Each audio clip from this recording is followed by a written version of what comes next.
qu'est-ce qui est mieux dans le rugby féminin selon vous? Je vous pose les questions des deux côtés. Qu'est-ce qui est mieux chez les féminines? Par rapport aux mecs? Par rapport aux mecs, à l'autre. Je pense qu'on joue pas au rugby pour la même chose. Les gars aujourd'hui, c'est un métier pour eux. Ouais, c'est un métier. C'est un métier, ils sont très contrats, très. Ils vont même aujourd'hui en honneur ou même en première série ou régional 1. S'ils sont pas minimum payés, les gars, ils viennent pas jouer, quoi. Nous, on joue. Alors que nous. On joue au rugby juste parce qu'on aime le rugby, quoi. Ouais. On joue pour le rugby parce que. Quand on dit des gens qui croyaient qu'on a dit qu'on joue à Montpellier au stade, ça, ils croyaient qu'on prenne je sais pas combien par mois, alors qu'on prend quoi, 300 balles, c'est tout. Et encore. Vu les sacrifices qu'il y a à faire en parallèle, si t'es pas passionné. Franchement, le rapport, il est complètement démesuré. Mais tu dis à un mec de faire tout ce qu'on fait, il te dit, mais il rigole. Les gars aujourd'hui, il y en a, ils s'entraînent juste pour prendre leur salaire. Hein. Il y en a des mercenaires, il y a des mercenaires. Mais tu vois, ça se ressent sur le terrain. Oui. J'ai pas vu 50 000 matchs de féminin. Mais ça se ressent, il y a encore ce c'est vraiment l'amour du maillot. Vraiment, c'est vraiment pour l'amour du maillot. Mais même dans la façon de jouer. Mais c'est au bout. Il y a encore une grande place, je trouve, à un petit peu l'incertitude et jouer librement et pas cadré. Il y a beaucoup moins d'enjeux que chez les garçons. Les garçons, t'as les clubs, il faut que ça gagne, il faut des droits TV derrière, t'as tout ça. Nous, il n'y a pas tout ça. Hein. Pour le moment. Voilà. Pour le moment. Mais je pense que. Ça, il sera jamais là. Je pense qu'on est consciente chez les filles qu'on ne veut pas perdre ça, quoi. Ouais, vous avez peur de le perdre, ça? Ouais. On a peur que l'argent commence à arriver, que les filles elles commencent à. Rien qu'on le voit, nous, qu'on a commencé aujourd'hui. On voit quand même que ça a changé un petit peu. Que les clubs, tu vois, ils sont professionnalisés un peu plus, que ça, ça a perdu aussi. Nous, tout ce qu'on a connu, un peu ce côté famille, un peu familial, tu sais, où ça. Bon, forcément, c'est parce que ça a évolué le rugby féminin, que les filles sont de plus en plus jeunes. Tant mieux, hein. Tant mieux. Mais on a perdu un peu de ça, tu vois, de vraiment ce côté. Voilà. Faut pas qu'on oublie, voilà. Faut pas qu'on oublie que voilà, ça reste du rugby féminin et que pour le moment c'est pas pro et que voilà, il faut quand même rester quand même correct. Il faut que voilà, pour le moment ça reste comme ça. Après il va falloir que ça passe un câble parce que franchement s'entraîner dans des conditions comme ça et tout, c'est éprouvant, hein. Franchement, c'est éprouvant, mais il faudra que la Fédé aussi, elle aide un peu plus les clubs à se structurer. Si la fédération, ils aident pas plus, on va continuer à jouer pour l'amour du rugby, du maillot, ça c'est sûr, mais... Il n'y a pas eu une prise de conscience de... Un petit peu, mais si tu veux, c'est toujours derrière, en fait. C'est un petit peu, mais si tu veux, les clubs, comme beaucoup, t'as l'association et la CSP où t'as les pros. Ouais.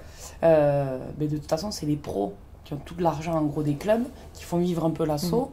Et tant que les présidents des clubs et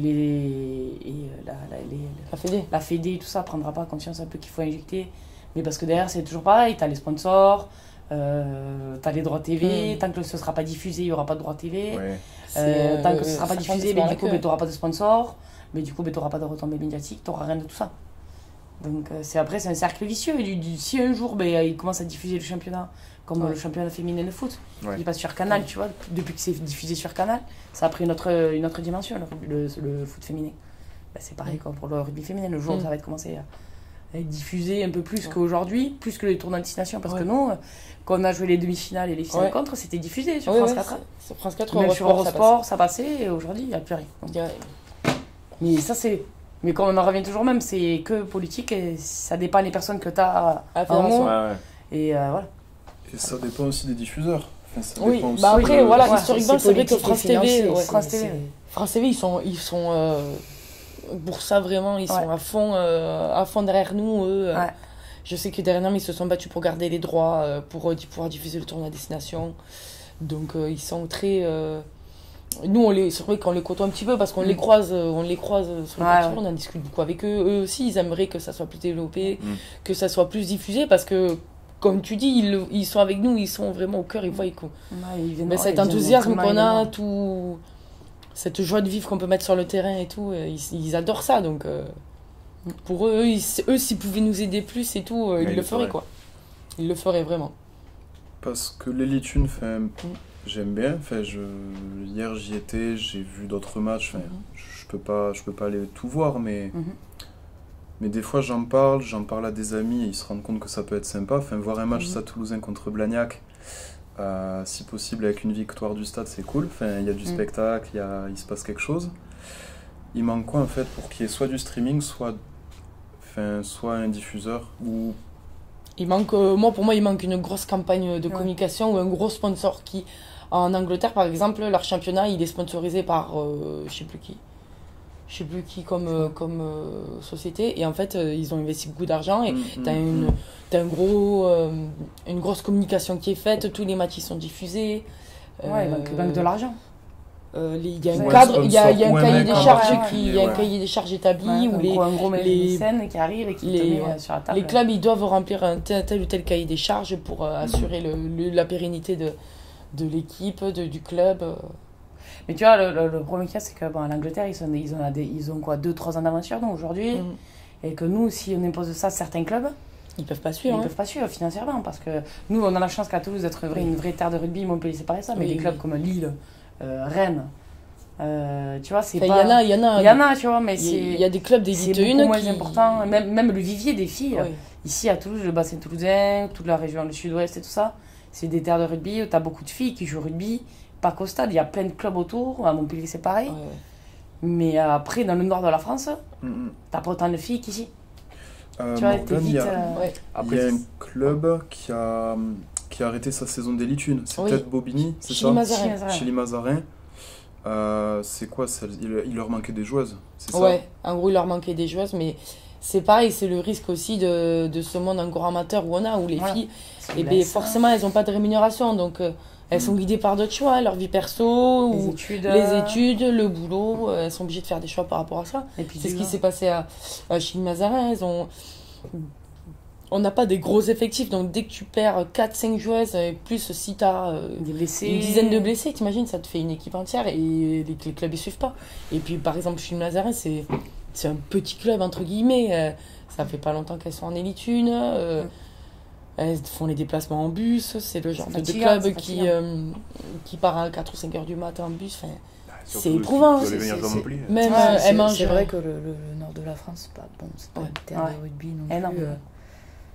C'est vrai que c'est pas culturel, mais t'as des clubs dans le nord. Maintenant, t'es dans le nord. Mais t'as des clubs comme Caen, tu vois, le rugby club Caen. Avant, c'était un grand club féminin, mais tu vois, aujourd'hui, pareil. Mais ça fait partie. En fait, tu vois, c'est par génération. C'est bête à dire, mais c'est par génération. Plus Blagnac, tu vois, même il y a quelques temps, c'était pas comme aujourd'hui. Tu vois, ils ont tout refait. Ils sont partis des jeunes. Tu vois, les jeunes aujourd'hui qui sont en élite 1, elles ont fait toutes les cadettes. Tu vois, elles en sont là aujourd'hui parce qu'il y a eu un gros travail qui est fait depuis 5-6 ans à Blagnac, comme au stade où il y a eu le fait qu'on a toutes été championnes l'été dernier. Mais c'est un gros travail de fond qui a été fait depuis, pareil, 5 ans, 6 ans. Et voilà. Et si je vous parle de Mobilize, vous connaissez la marque, ça fait partie de Renault Group, c'est peut-être une filiale de Renault qui veut faire de l'innovation dans la construction de ses voitures. Donc j'ai pu voir que c'était un partenaire engagé du rugby féminin. J'avais vu un tweet où il parlait des valeurs du rugby féminin. C'est-à-dire que en investissant pour les féminines notamment, c'est parce qu'ils y voient des valeurs qu'il n'y a pas chez les garçons. Alors des fois je fais des questions à rallonge comme ça, mais si je vous demande qu'est-ce que c'est les valeurs du rugby féminin qu'il n'y a pas chez les mecs, à quoi vous pensez? C'est toujours pareil, c'est un peu la passion. Ouais, passion, la solidarité. Ouais, solidarité. Le degré d'investissement. Voilà. La solidarité, surtout l'engagement, le respect aussi, parce que l'abnégation. Mine de rien, on vient toutes d'horizons différents et je crois qu'on se respecte toutes un petit peu en fonction de nos parcours de vie. Et t'es là, t'es obligé de composer avec toutes les contraintes de tout le monde et de respecter le fait qu'il y en a une, elle travaille et forcément elle gagne pas son pain grâce au rugby, donc tu respectes que elle peut être que là, je sais pas, 2 entraînements au lieu de 4, mais voilà, qu'elle soit pas. Okay. Ça. Et il y a une grosse différence de diffusion entre l'équipe de France et les clubs. À la télé, à la TV? Oui. C'est 100% et pour la télé. 0%, c'est ça. Les clubs, ils sont pas du tout diffusés. T'as que la finale qui est diffusée sur France 4. Donc on sait que ça peut être intéressant, on sait que ça peut être regardé quand c'est national. Après, tu vois, exemple, par contre, tu vois, l'année en octobre et novembre 2022, il y a eu la Coupe du Monde féminine en Nouvelle-Zélande et il y a les matchs qui étaient diffusés sur TF1. Tu vois, donc ça, c'est quand même, c'est rien, mais c'est quand même une grosse avancée que ça soit diffusé sur TF1. Ouais, ça fait plaisir. Ils ont fait mag, franchement. Mais bon, c'est que pour la Coupe du Monde.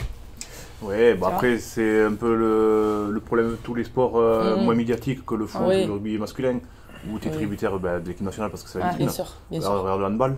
Mais c'est pareil. Mais après, c'est pareil. T'as des sports, les filles foot, au basket, c'est tout pareil. T'as des sports où t'en entends parler que au JO. Oui, tu vois, le hand féminin, t'en entends pas trop parler là, sinon. Du tout. Et encore, on en entend bien parler parce qu'elles sont super performantes. Je sais pas combien de titres et tout, mais même le basket, on a des équipes qui sont performantes. Mais quand même, leur championnat, il est quand même mieux développé que nous. Elles sont toutes pro, basket, handball, je te prends le volley. Les joueuses qui jouent au premier niveau national, elles sont professionnelles. Et c'est leur métier. Le basket, nous, on a une équipe à côté de Montpellier, à Latte. Qui jouent au premier niveau national et qui sont pros. C'est vrai qu'on s'est croisés quelques fois, donc on a pu discuter. Elles sont professionnelles, quoi. Elles ont leur salaire, elles ont un salaire décent. Et en fait, on est au même niveau, quoi. On est au même niveau. Et c'est vrai que ça, c'est un peu... Des fois, tu as l'impression que c'est un peu injuste, quoi. Pourquoi le basket... c'est injuste. Pourquoi le basket, c'est là et nous, non?